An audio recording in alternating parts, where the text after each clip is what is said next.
How do you decontaminate after wearing a hazmat suit? Have you ever wondered what happens after someone wears a hazmat suit? The decontamination process is essential for safety and involves several important steps. Let's break it down. First, the individual in the hazmat suit should be taken to a designated decontamination area. This helps to isolate any hazardous materials and prevents them from spreading. The first step is dry decontamination. This means removing any visible contaminants like dust or chemical residues from the suit's surface. You can do this by brushing off or wiping the suit with absorbent materials. Next, we move to the wet decontamination phase. Here, the suit is rinsed thoroughly with large amounts of water. Start rinsing from the head and work your way down. This method allows contaminants to flow off without spreading to areas that have already been cleaned. Sometimes, a mild soap or specialized cleaning solution is added to the water to help remove chemical agents. The choice of cleaning solution depends on the type of contaminants involved. After rinsing, a decontamination solution designed for the specific hazardous agent is applied.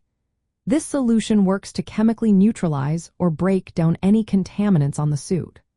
Following this, another extensive rinse with water is necessary to wash away the decontamination chemicals and any remaining particles. Once these rinsing steps are complete, the hazmat suit can be carefully removed. It is important to avoid contact between contaminated surfaces and the wearer's skin during this process. The removed suit, along with any disposable protective clothing, should be sealed in appropriate bags. These bags must be disposed of according to hazardous waste regulations to ensure safety. Finally, the individual who wore the suit should undergo a medical evaluation. This check is to look for any signs of exposure or contamination that might require further treatment. In high-risk professions like logging, deep-sea fishing, or storm chasing, the decontamination process after wearing a hazmat suit shares similarities with other safety protocols. For instance, storm chasers who wear protective gear against chemical hazards must follow strict decontamination steps to avoid carrying dangerous substances back into their vehicles or homes. Similarly, logging workers exposed to toxic chemicals or deep-sea fishers handling hazardous materials may use comparable decontamination steps to maintain safety and prevent contamination spread.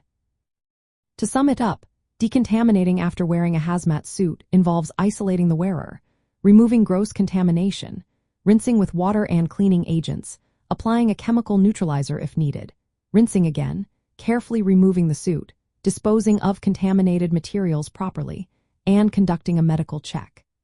This process is vital for ensuring that the wearer and those around them remain safe from hazardous substances encountered during high-risk activities.